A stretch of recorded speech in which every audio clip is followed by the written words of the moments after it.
For 60 years, the most fashionable color in Europe was made of poison. It was painted on bedroom walls. It was applied in nurseries. It was admired in drawing rooms. And every night, children breathed it in. The color was green. The poison was arsenic. And the wallpaper that killed them was hanging in their own homes. Today, your walls are background noise. You don't wonder if your bedroom is poisoning you. But for almost a century, people should have, because the most beloved decoration of the entire Victorian era was a slow chemical execution. The story begins in 1775. A Swedish chemist named Carl Wilhelm Scheele was trying to create a new green pigment. Green had always been a difficult color to produce. It faded, it dulled, it was unreliable. So Scheele experimented with copper compounds. He mixed copper with arsenic, and the result was breathtaking. A vivid, luminous, almost glowing green, unlike anything anyone had seen before. He called it Scheele's Green. Within a few years, it was being sold across Europe. Within a few decades, it was on the walls of nearly every fashionable home on the continent. To understand how this happened, you have to understand what green meant to the Victorian world. For centuries, green had been associated with nature, with life, with renewal. But in art and decoration, vivid green had always been almost impossible to produce.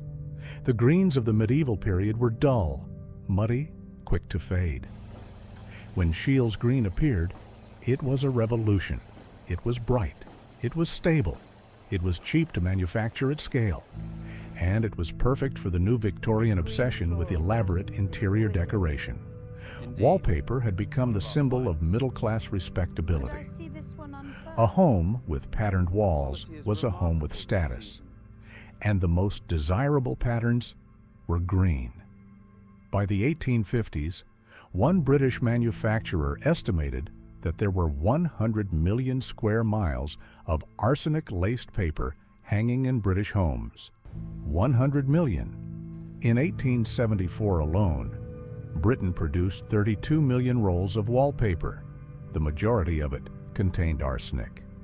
The warnings began almost immediately. As early as 1815, a German chemist named Leopold Gmelin warned that arsenic in wallpaper was dangerous. He published his concerns in a German newspaper. He recommended banning Scheele's green for use on walls. He was ignored. By 1839, Gmelin had noticed something more specific. Rooms decorated with green wallpaper, especially damp ones, had a particular smell, a mouse-like odor. He correctly identified it as a toxic arsenic compound being released into the air.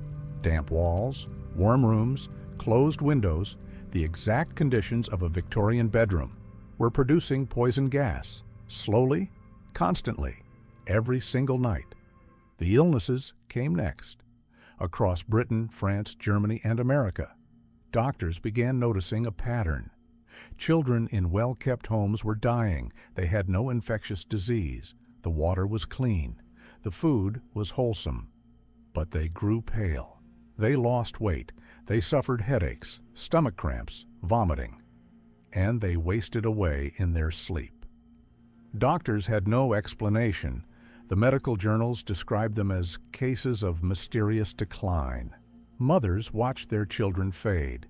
In rooms they had decorated themselves.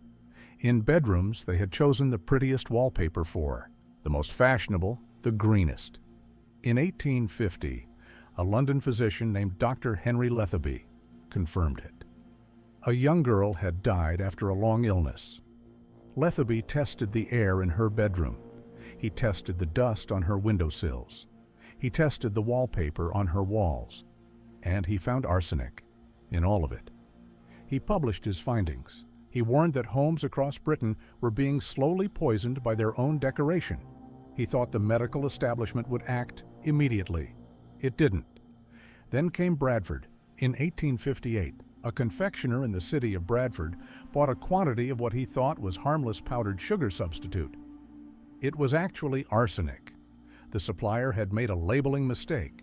The confectioner mixed it into a batch of hard sweets called peppermint humbugs. He sold them to a market trader known locally as Humbug Billy. 21 people died. Hundreds more were sickened. Many of them were children. The Bradford Sweets poisoning became one of the most notorious public health disasters of the era.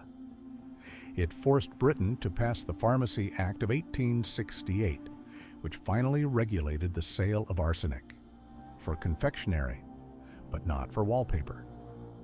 Then came Matilda.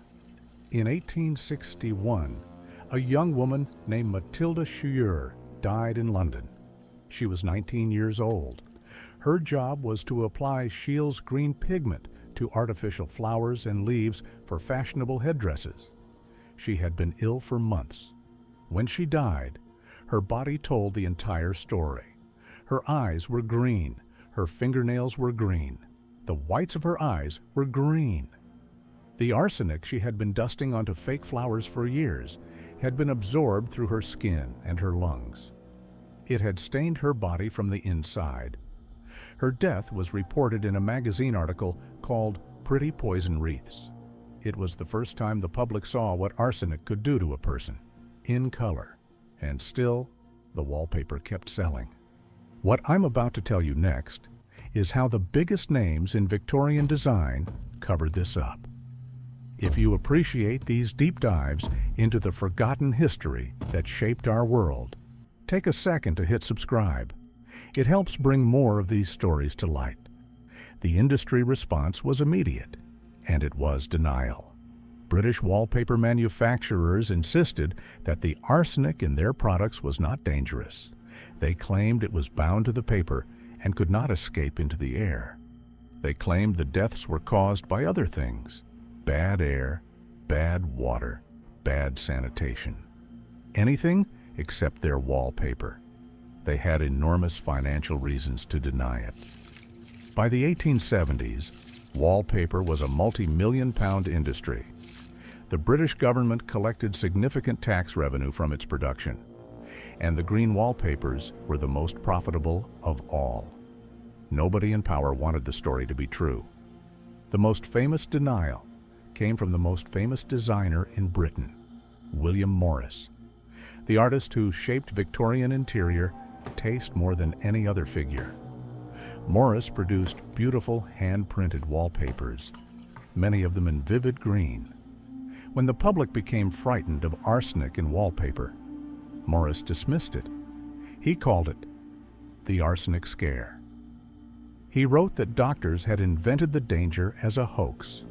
He insisted his wallpapers were safe. What he didn't say publicly was that he was a major shareholder in Devon Great Consols, a copper mine that had become the largest arsenic refinery in the world. His company supplied the green pigments for his own wallpapers. He was profiting from both ends of the supply chain. He only stopped using arsenic in the 1870s after years of public pressure. He never apologized, but while the industry denied, a single American doctor did something extraordinary. His name was Dr. Robert Kedzie, a chemistry professor in Michigan, a former Union Army surgeon.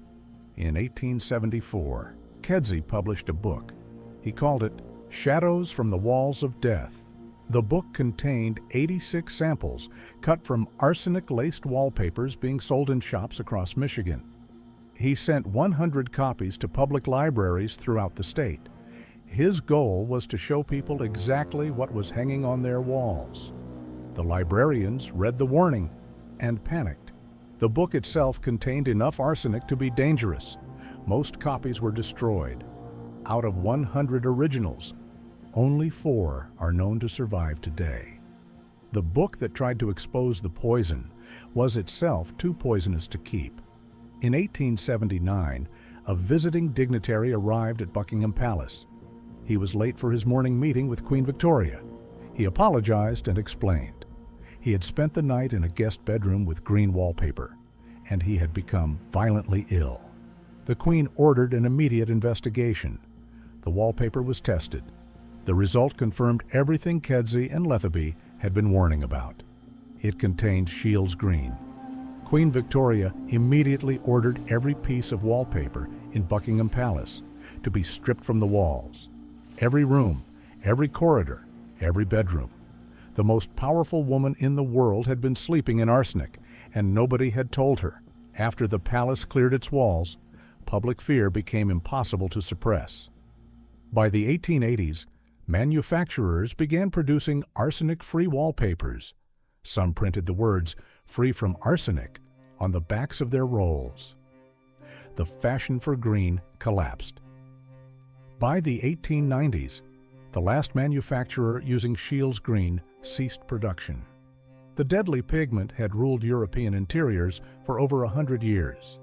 It had been on the walls of palaces and tenements alike. It had been admired in millions of bedrooms. And it took the death of children in nurseries, a young woman with green eyes and green fingernails, a doctor with a poisonous book, and a queen finding poison in her own bedroom before anyone finally acted. But the danger didn't end in 1890. In 1932, 2 children died in the Forest of Dean in England. The cause was arsenic poisoning. The source was wallpaper from an older home that had never been replaced. In 1950, the American ambassador to Italy, Claire Booth Luce, became seriously ill at her residence in Rome. The CIA suspected Soviet poisoning. They sent a team to investigate. What they found was simpler. The ceiling of her bedroom had been painted with arsenic pigment decades earlier. A washing machine installed in the room above had been shaking the ceiling, releasing arsenic dust, which she breathed in every night while she slept. The walls were still killing people, long after the manufacturers had stopped making the paper. There is one final detail to this story. Historians believe Napoleon Bonaparte may have died from arsenic wallpaper. He spent his final years in exile on the damp island of St. Helena. His residence at Longwood House was decorated in green wallpaper. After his death in 1821, a piece of that wallpaper was preserved. In the 1980s, scientists tested it. It contained enough arsenic to cause serious illness, possibly enough to contribute to his death.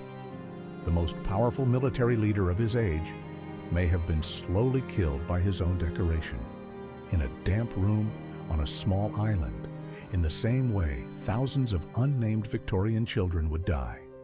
Today, you walk through your home without thinking about your walls. The paint is safe, the wallpaper is safe, the dust on your windowsill won't kill you. That ordinary safety is the result of a battle nobody told you about. A battle that played out across nurseries and bedrooms and palaces for over 100 years.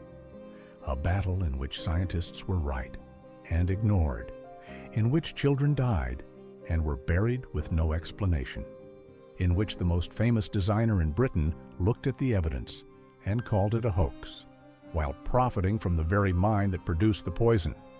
Behind every safe wall in your home today is the memory of a color, a beautiful, fashionable, luminous green that killed quietly, in rooms that looked perfect, in homes that seemed safe. For 60 years, the most dangerous thing in history was not always a weapon. Sometimes it was the wallpaper in your child's bedroom. And if you want to see what else we take for granted, that used to be deadly, subscribe, because the next one is going to surprise you.